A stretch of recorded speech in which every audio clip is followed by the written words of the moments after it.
All right, I'm really happy to be joined by Pranay Parikh, MD, co-founder of Ascent Equity Group. He's graciously given us a little bit of time to explain a little bit more to people who are interested in the Encanto syndication. I'm Daniel Shin, the Iranian doctor. Really happy to have you here, Pranay. Yeah, thanks, Dan. All right, so we have about 10 people on right now. We're scheduled to be on for the hour, but we'll see how it goes. And if you guys are on this, you're obviously interested in either syndication or interested in investing, and take advantage of this time. The chat is very quiet, so please post questions. The things that I thought about when I was deciding to make my first investment into the syndication was, you know, what would be an alternative use for the money right now? So maybe do you mind speaking to that, Pranay? It's like, what are some of the things in your investor calls where people are, wondering, if they don't invest in a syndication, what are they thinking about doing with their money right now? So a lot of people come to us because they're a little disillusioned by the stock market. So I talked to a older gentleman yesterday, and he's like, "Hey, my stock market account looks like the same it did a couple years ago, and I've been putting a lot of money into it. So in terms of returns, he hasn't gotten it, and that's over a long enough time, the stock market does pretty well, right? In short periods, and the volatility is really high. So I'm not saying you should take all your money out of the stock market and put it into real estate, but it's really part of a nice diversified portfolio to have stocks, bonds, and real estate. And so a lot of people, the biggest question I get is like, hey, I get like 4 or 5% in my savings account. Why would I get, 3 to 5% cash on cash? Like that's the same, but there's so much less risk in the high yield savings account.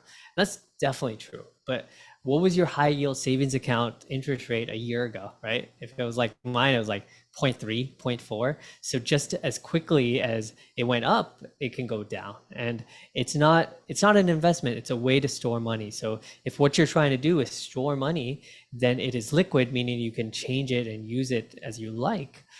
So that's good. The other problem is that the money that you get from interest or dividends from your interest payments is charged at your marginal rate. And the money that you get from your distributions, it's tax deferred for 5 years. So it's very tax advantage. So it's really apples and oranges from the high yield savings account and the real estate. There's another thing you could look at, treasury bills, right? And that's also another great way to create wealth. You're getting a similar interest rate, but you don't get the appreciation in value that you get in real estate. And asset prices have just gone up. So we're predicting double your money in about 5 years, and that's not something you get with treasury bills. The risk profile is a lot different, but we tried to take as much risk as we can off the table. Mhm. Like Daniel was saying, with a new property, takes what is called execution risk off the table, meaning that you don't have to go in and you have this grand business plan. Like, I'm going to change all the walls, I'm going to knock this down, I'm going to do all this stuff. Ours is relatively simple: washers and dryers to all the units, covered parking spots when it goes 120 in the summer, electrical car charging, reserved parking spots that people pay for because it's closer to their apartment. Turn the two laundry rooms into rentable units, right? That's money. And then just improving operations. So right now it's run by a builder that could not really care less about improving occupancy and operations and pushing rents. So because it's new construction, we're really taking a lot of the execution risk off the table. We're Mhm. getting fixed 5-year interest only loans, so we're taking a lot of interest rate risk off the table. So we're trying to, it's definitely not as safe as a treasury bill, but we're trying to make it as safe as it can be in terms of real estate. Yeah. And I like that figure you talked about, where in this deal, you're hoping to essentially double your investment value in about 5 years. And I think it's interesting to compare that against the stock market. So say historically the stock market does 8%, on an annualized basis. That means that by the rule of 72, you're going to double your money in about 9 years. So this is like almost twice as fast. And I think that's the thing that people miss when they compare stocks to real estate is they focus on simply that cash on cash, number, 3%, 4%, 8%, if you're looking at different types of property, and you're totally missing appreciation, tax deferral, inflation hedging, and all of these other ways that you make money in real estate. So that's why I love real estate so much. All right, And so we have a question from the chat. yeah. Victoria asked, what are your thoughts of a syndication versus funds? So I guess something like a REIT or potentially something like that. Yeah, so we can talk. So there's kind of a spectrum, right? So there's on the stock market side, there's a real estate investment trust, and you could buy that through the stock market because it is a stock. You're buying a piece of a company that owns a ton of real estate, and the nice thing about that is it's liquid. You can go out and buy and sell. The problem with liquidity is that if something happens to the economy or some celebrity dies and the stock market crashes, your real estate that is treated like a stock will crash as well. And I actually, back in early 2020, I bought a ton of REITs because during the pandemic, their value just dropped, but I knew the real estate values were still there. So you lose a lot of the benefits. You don't get the tax benefits. It's charged at your marginal rate. So it is nice to get some real estate exposure through a REIT, but it's not like owning real estate. Now, there's syndications and there's funds. So fund is similar to a REIT. It buys multiple properties, except you buy a piece of the actual real estate. And it's nice. You could put in 50 and have diversification over 12 properties. The diversification is kind of a double-edged sword because it kind of, it'll help you on the properties that aren't doing as well, but it also hurts you on the properties that are just home runs. It kind of evens things out, right? And especially these days, there's just nothing to buy right now. So I'd be kind of stressed if I had a fund and I had all this money to spend, burning a hole in my pocket, and my investors charging me preferred return, and there's nothing to buy. That's why actually during recessionary times, I'd really want to know what I'm buying. Funds are also often called blind funds because you will give a certain amount and they'll go out and buy the property, and they'll have a statement like we'll only buy value add and up and coming areas, or some vague statement which they will try to follow, but it really gives them the ability to buy whatever they want. And so if you like them, if you trusted them, if you've invested with them before, a fund actually makes sense. The other downside of a fund, so positive diversification. Downside is it kind of evens out the ups and the downs. So you could either look at that positive or negative. The other downside is taxes. So you potentially might have to pay state taxes in 10, 12. I've seen funds with 22 states. So depending on your CPA, it would really suck to pay 22 state taxes every year. It's anywhere from $100 to $300 per state. So that's pretty much eating up your whole returns right there. Now on the syndication side, the downside is this one deal. So you really gotta do your due diligence, which is why you are all here. But if it's a home run, it's a home run. The tax benefits are great. If and that you're investing in a certain area, so you can figure out the tax situation, and typically you get a little bit more depreciation when it's a single asset. So I think each of them, pros and cons, kind of look at the like your own risk tolerance and your own portfolio. I think they're all a great option. I would definitely stick to syndication or fund if you're focusing on real estate, so you get really the tax benefits of both. Awesome. Thank you. So Mark has a question that is fairly broad, and it basically, I think, is asking for just a high-level summary of the deal itself, which I think is actually a great idea. We probably should have started with that. So why don't you go ahead and Yeah. let me know if you want to show anything. I'll enable sharing screen. Otherwise, Yeah, why take it don't you away. do that, and then I'll show. At least I'll show the first. Okay, you should be able to share. Let me pull it up. The downside. While you're doing that, I'll entertain the crowd. my day started out today with a 6 a.m. call to the birthing center where our OB-GYN surgeon entered into the bladder on a C-section, and I repaired that, and then immediately went to like six scheduled cases, three add-ons, and one add-on surgery was me literally irrigating out excrement from the bladder. And I went into urology to get away from that end of the body. And it was so demoralizing. But I cleaned it up. I got through it. All right. Take it away, Pranay. Oh, it's going to be hard to follow that up. Cool. So here's the deal. I really just wanted to show you this so I can show you the beautiful picture. So it's 286 units. It's in Goodyear, Arizona. I call it the Beverly Hills of Phoenix. The median income is 123,000. Kind of young professionals, young families. It's brand new, built in 2022. The seller sold a similar property down to the square footage and amenities in Glendale, which is not as nice of an area as Goodyear, for 93 million or 326 a door. They listed this one for 85 million or 297 a door, but interest rates really spiked between that time, and we offered them 55 million compared to 85.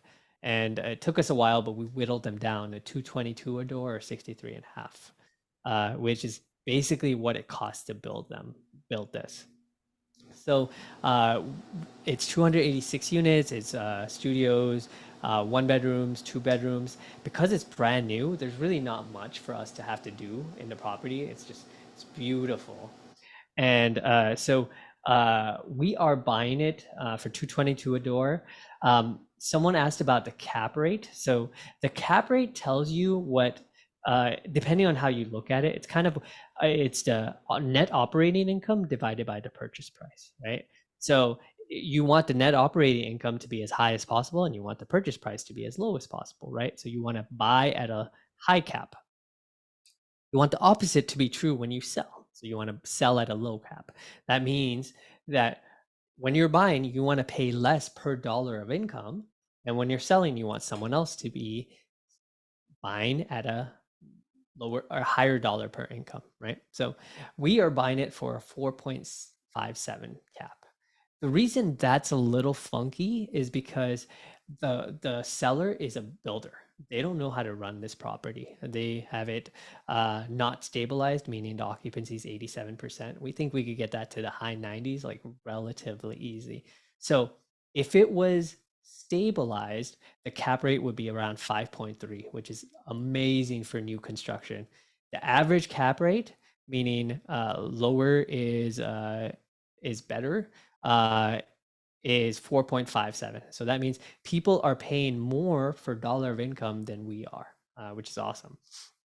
But when we sell the property, we're predicting that it's going to go from a current 4.57 that we're buying it at to 5.1. So we're saying that given today's economy that sucks, we actually think the economy is going to be even worse when we try to sell, and people are going to be willing to pay less per dollar of income. So do we actually think that? No. I really think the economy is going to turn around in a year or two. Even big recessions, the Great Recession, lasted 2 years, and asset prices, values really bounced up, went up slowly. But the reason we say that cap rates are expanding or getting worse is just makes us work a lot harder for our numbers. So someone else, I think Mark also asked about debt service coverage ratio. What that is how much money do we make? How much money do we spend a month? And what's that ratio? Lenders want you to have at least 1.25. So 25% more money you make than you send out. This property in the first year, it's 1.83. Then it goes to 1.97. So we are well above what lenders want. And that's because we're putting down 32%, right? You and I, if we bought an investment property, I don't know about you, Daniel, but I usually have to put down 20%. I try to get out of that. For my house, I put 15%, which I don't think you can do anymore. But as an investor, I try to put down as less as possible because I want to keep money in my pocket. But As a syndicator, I want to put down more because it decreases my risk. So our debt service coverage ratio is amazing. Let me pull up the chat. I'm trying to remember these questions off the top of my Yeah, I think you covered most of them. You covered how you're head. trying to increase the net operating income. You just covered loan to value, debt service coverage ratio. I think a fair question, and I'm very curious to hear how much are the GPs, who are the GPs, and how much are Yeah. the GPs investing? Yeah. So, how are we planning? I'll just finish off his questions before that last one. How are we planning on improving NOI? So, Mark really knows what he's talking about. So, kudos to you. So, net operating income, basically, how much money is the property making? We are planning on improving that one by improving operations. So, we are people who run apartments. We don't build. Just like I don't know how my way around a bladder. I, but I do know my way around hospital medicine, which is what I do. The builder, they're amazing builders, and as you can see, how beautiful this is. Uh, they don't know how to run the apartment, and so we can improve operational efficiency pretty easy. A lot of people say that, but uh, you can tell that occupancy at 87% for something this beautiful in a premier location. They are building the city hall, the Goodyear City Hall, literally across the street from this, and it's going to be this big, beautiful park and a lot of retail and a lot of offices, like higher end offices. So Goodyear really believes in this very specific part in town, and it's almost a no-brainer for them. But they didn't really focus on it. They only added washers and dryers to the two-bedroom, and they're renting it out to the one-bedrooms, which is silly. We're just gonna buy them all and put them in and charge $50 extra in rent. We're adding some covered parking. We're adding some reserved parking that people pay extra for. And then some things more to make it feel like a home, like a dog park, maybe pickleball, volleyball court. And then another thing that's doing that's very silly is they're covering all the trash and the water. Last time I lived in an apartment wasn't that long ago, and I had to pay for all of that stuff, water, electricity, and all that stuff. So it's very industry standard to charge that to to tenants. So that's an easy way to improve the NOI. LTV, we actually go to loan to cost on this property, and the reason you use loan to cost is loan. We are raising the money for the renovations ourselves. So our loan to cost is 68%. So we're putting down 32%. Debt service coverage ratio I talked about. So how much are the GPs? So this is a co-GP deal. Sunrise is going to be running the day to day, and we are really helping them run the property on a bigger scale, right? So they focus on the day to day. We focus on how to improve profits, retention, and all that stuff. So between the both of us, we have $1 million in this deal already. And personally, we are putting in 100,000 each as the Ascent GPs, which is me, Peter Kim, and then Myth Jika Pragasian. So all three of us will have 100,000 in the deal. Awesome. So Victoria asked a question, kind of zoom out with kind of the roles and responsibilities. So many, I think the syndication business is three kind of separate businesses in one. So it's acquisitions, finding a deal, negotiating, buttering up the seller. Two, asset management, running the property, enacting the business plan. Three, raising the money. Sunrise, our partners, they do acquisitions very well and asset management very well. Most people in our role, they just raise the money and kind of disappear. But we do the capital raising, and we actually have a full asset management team. So we're on weekly phone calls with property management, looking at the finances every week. We walk the properties once a month. So we're like heavily involved. And so we're doubling up on the asset management because we think running the property, especially now, given that we're going to head into a recession or potentially already into a recession, then we think it's going to be very important because, past couple of years, you kind of just throw a dart at the wall, buy whatever's there and, make a 2x return. But I think at least for now, those days are going to be really gone. So uh, Sunrise they found a deal that run the day to day. We're going to raise the money and just really focus on the bigger picture of how to improve and maximize profit, and also trust but verify. I tell people we're like primary care doctors, we'll farm things out to consultants and all these other people, but at the end of the day, we're really making sure that what is supposed to be done is getting done. So I just stuck a ton of text into the chat, and people don't have to read this now, but when I went through the actual process of doing the hard commit, which is what people have to do to actually commit, it brings up this deck that you have, which is like 600 megabytes and a very big file. But there's Yeah. actually like 83 pages of like contract legalese. Hmm. And I was like blearily looking through this last night, and I fed it all into ChatGPT to analyze it. And this is what it spit out. And it basically it spits out a fairly straightforward sort of summary. And people might want to just read this. And it's ChatGPT, so don't trust it 100%. But I found it like a fairly high level overview of that. Can you confirm that this pretty much summarizes those 83 pages, or is there a ton that Yeah. was missing? So the PPM, it gets longer and longer because we're like, what can go wrong on this property? Uh, Tornadoes, uh, disaster, famine, right? Locusts. So we have to put everything in there. So yeah, number one is talking about all the things that can go wrong. Number two, we own $250 million worth of real estate. Otherwise, sounds good. Um, let's see. Yeah. So number three talks about all the risks. Exactly. And there's a million of them. And yeah, so Sunrise, and this is really a partnership. So something people ask when there's multiple cooks in the kitchen, like, is there multiple levels of fees? Is there multiple levels of promote? No, just one level of fees, one level of promote.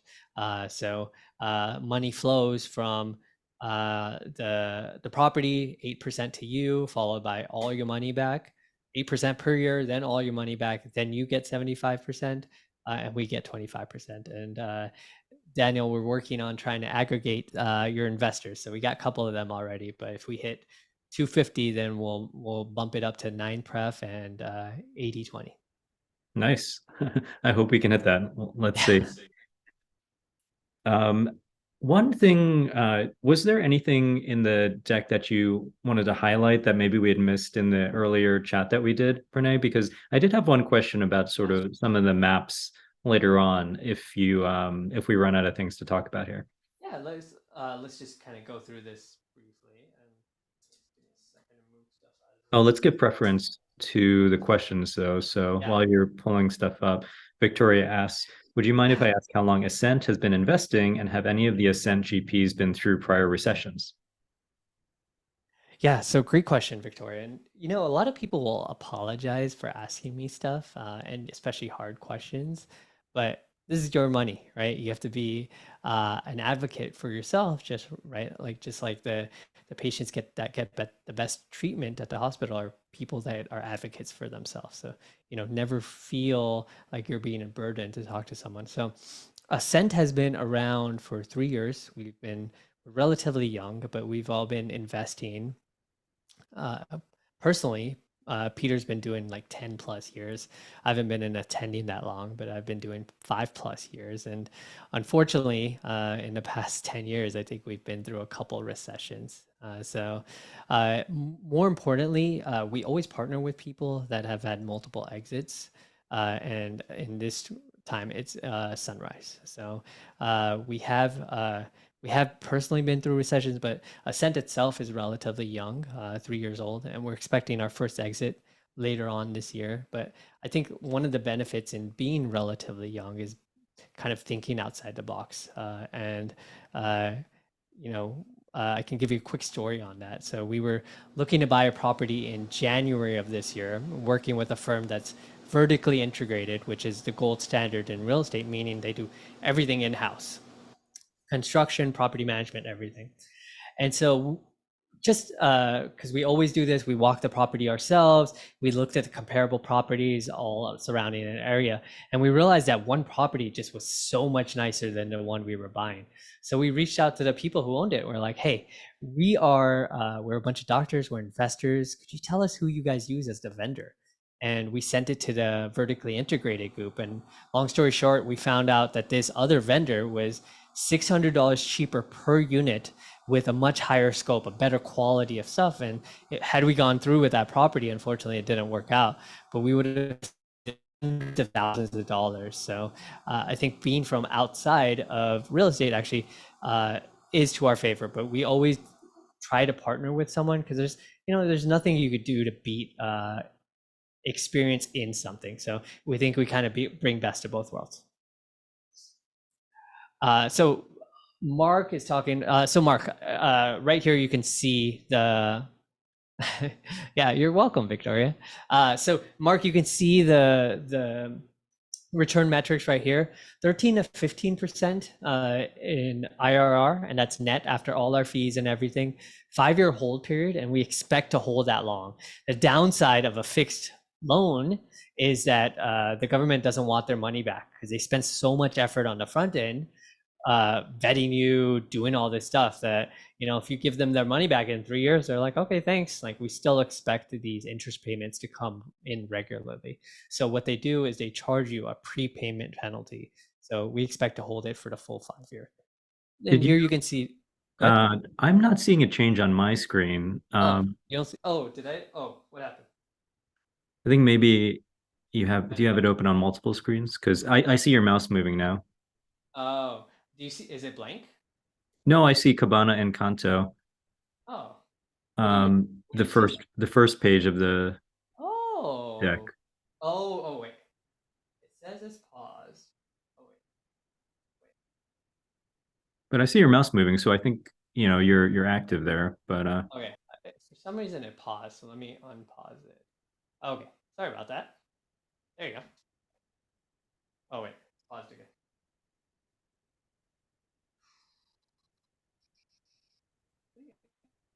Share. Okay, maybe this way. Oh, there you go. Huh? Yeah. now I see it. Yeah, page 14. Yeah. Okay, sorry about that. Yeah. Yeah. So yeah, sorry about that. It only likes this screen for some reason. Let me do this. Uh,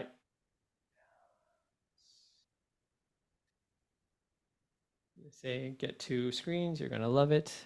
But then, oh, okay. So it only likes this screen. Okay, so we'll have to just do it here. But yeah, so here's some beautiful pictures of the inside. Here's a break-even occupancy. I think we talked about that. Trying to think about what we didn't talk about. I'm sorry, do you mind finishing that question, the internal rate of return? Yeah, And if you could actually explain that concept to everyone, I totally. think that'd be helpful. Yeah, so internal rate of return. So actually, let me just take a step back. We're expecting to double your money in 5 years. And so if you divide, 100%, so double your money in 5 years divided by five, that's about 20% or so return per year, right? So you would say the annualized return is 20%, which is a lot higher than the 13 to 15% IRR. What IRR adds to it compared to annualized return is it looks at when you get your money. So if we gave you all your money back in the first year of a 5-year hold, the return would be sky high. While if we give it on the later end, which we plan on giving it at the end when we sell the property, it's a bit lower. So it drops it so often. So the actual internal rate of return, it takes an equation in a spreadsheet, but that's how it is. It's kind of the velocity of money. So the higher it is, the quicker you get your money back.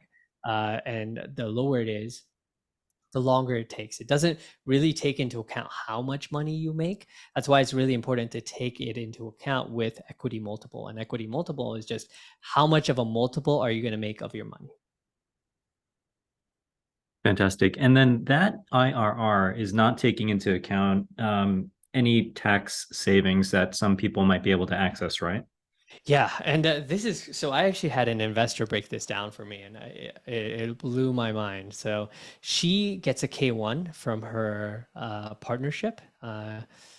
She's some type of surgeon. So if you say you made 100, you put in 100,000 investment, just to make the numbers easy, we expect to give you 50 to 70,000 or 50 to 70% of depreciation in the first year. So uh, if you got 70%, which we're predicting on the higher end, Phoenix is a lot more lenient in terms of how much depreciation you get. You would get that in the first year. So 70,000 in depreciation. If you're on the top tax bracket of 37%, you're able to offset $70,000. That is a gain or $25,000 that you don't have to pay taxes on. So out of a $100,000 investment, you immediately made $25,000 or 25% of your money before we've even given you a dollar. So the depreciation is super powerful, but really, really important to make sure that you have a way to use it. The nice thing is that even if you don't, it carries over. And right now they're giving you something called bonus depreciation, which you're getting extra. And that starts going down by 20%. It's at 80% right now, 100 last year, and it's going to go to 60 next year and eventually to zero. So it's nice to stockpile this because at some point you're going to have rental properties, you're going to have some passive income that you're going to want to shelter, not tax.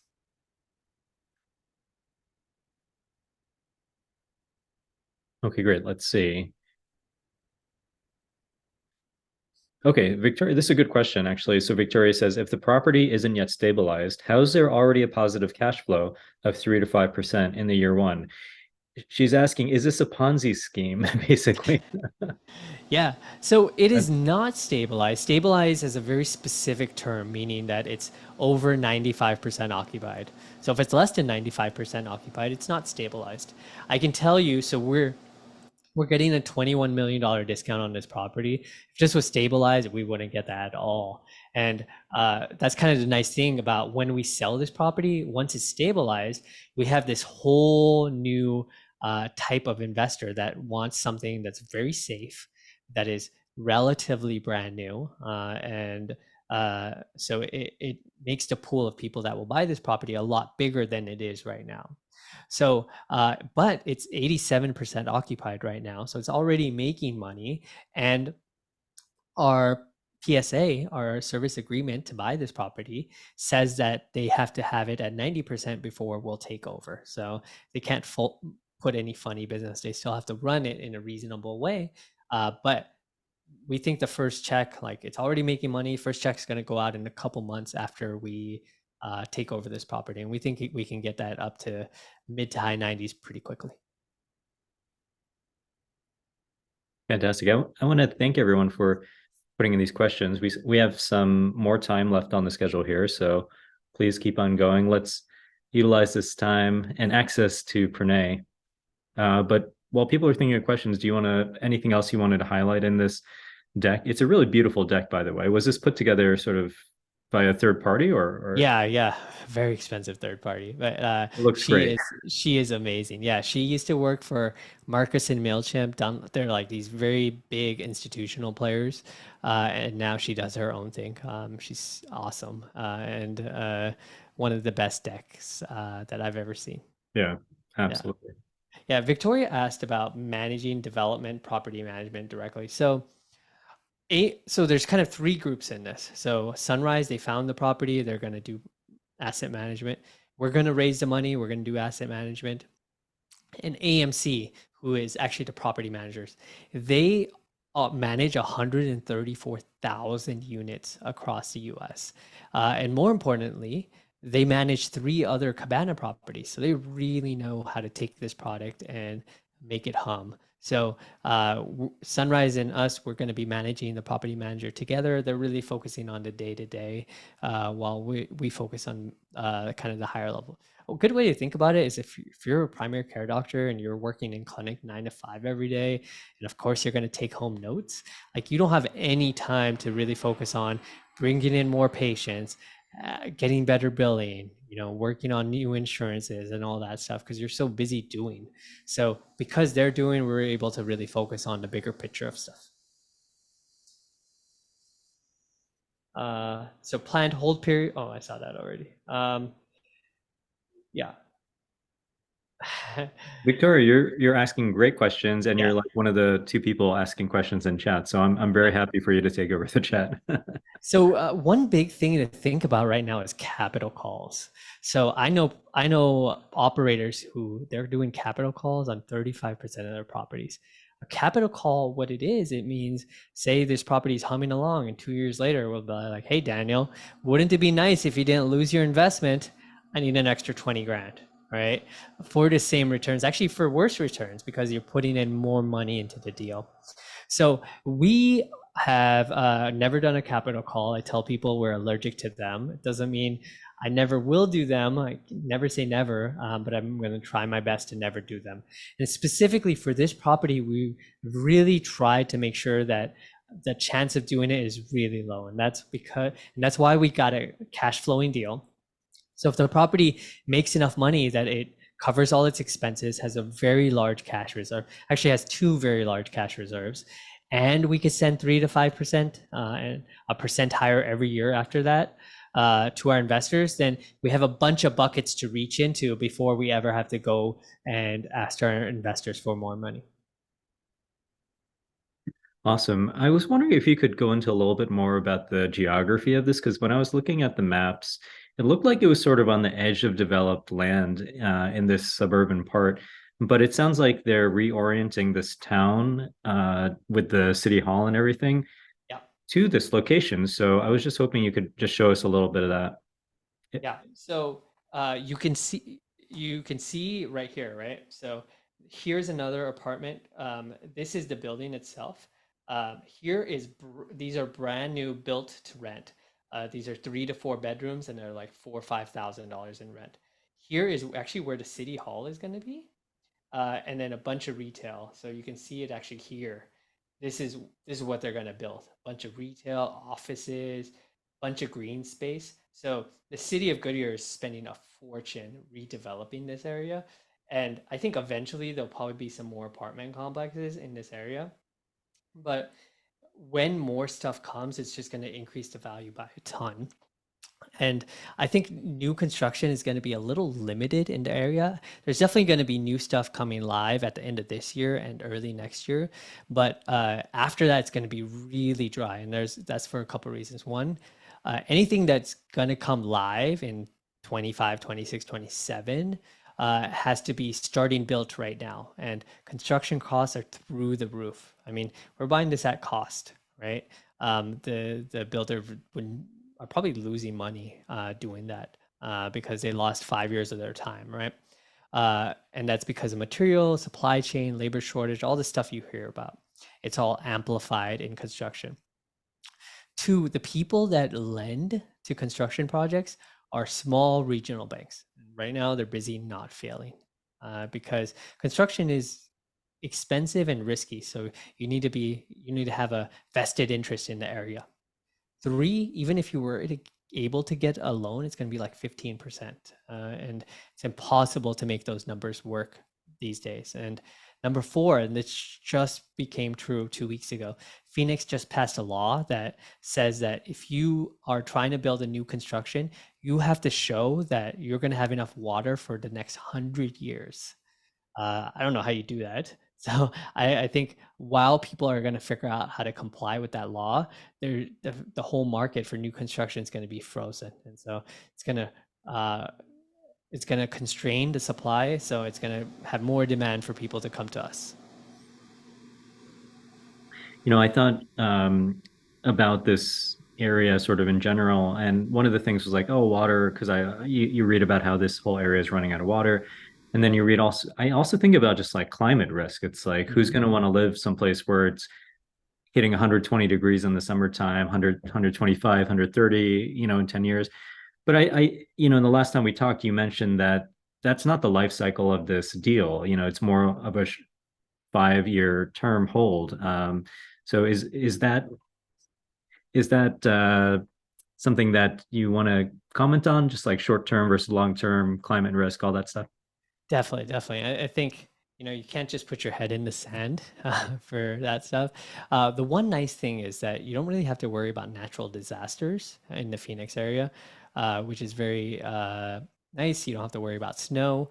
And, yeah, it gets like 110, very rarely 120. I think long term, Phoenix is going to be tough, but people live in Vegas, which is a literal desert, right? And actually, the Vegas area is super water efficient. That they're actually already net zero in terms of water they use. So I think Phoenix can get there. I think who's going to really hurt with this water issues is California. Most of the farmers in California that are using bucket loads of water to grow almonds and alfalfa. I think they're going to be very sad. But I think these major cities are going to be fine. And what we're seeing is a net migration from places like California, San Francisco, San Jose, LA, San Diego, to places like Phoenix. And if you move from California, you're used to paying 4,000 for a 2 bedroom. You're not going to go to a class B, right? That's 1,200. You're going to pay extra for the class A like ours, where 2 bedroom 1,600. Perfect, perfect. So another great question from Victoria. Can you share a little bit about how many syndication deals have gone sideways or have not done well in your portfolio? How have you guys handled that? So we haven't had any deals go sideways. There's always things that go wrong.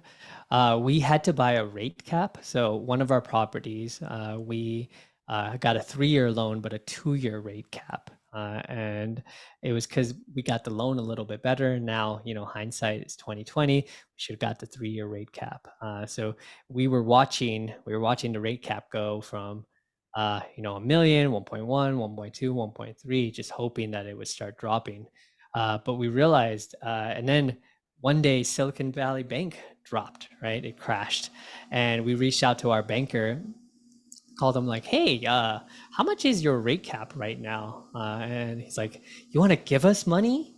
Everyone else is trying to take money out. And we got this $1.5 million thing to 820,000. So we bought it right away. I checked today, it's 1.45 million. So we saved that $700,000. But, we could have bought a 3-year in the beginning, not listen to the lender. So that's definitely something that hurt on our end, but all our deals are performing pretty well.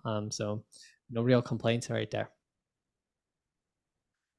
All right. And then do you mind going over the exit? How Mhm. much gets shared with the limited partners, which is what I am, and the others on this call, versus the general partners? Yeah, so that one, it's kind of difficult to figure that out because it really depends on what the exit cap is. So here, I'll show you what I mean. Since it's no market analysis, this thing's so long, I kind of forget where things are sometimes. Nope, nope. Yeah, it's so beautiful and so voluminous that it's a Okay, little here we go. overwhelming. Got lucky. There Okay. we go. So here you can kind of see different scenarios. So this is what we're predicting, right? And it's an exit cap of 5. So currently exit average caps that people are buying for is around a 4.5, 4.6. So if this economy that sucks continues to suck for 5 years, or it gets better and it starts sucking again, we'll probably get like a 16% return. But we're saying, hey, no, not only does it suck today, we think things are going to suck even more, and that's going to give us a 13% return. So if it gets even a little bit better, it's much higher. So uh, it's hard to really predict what the actual amounts are until you look at some of these estimates. So it's really variable depending on kind of what the market sentiment is. Okay. And in terms of like the 75, 25, Mhm. 80, 20, that sort of stuff, do you mind speaking to that? Yeah, let me show that.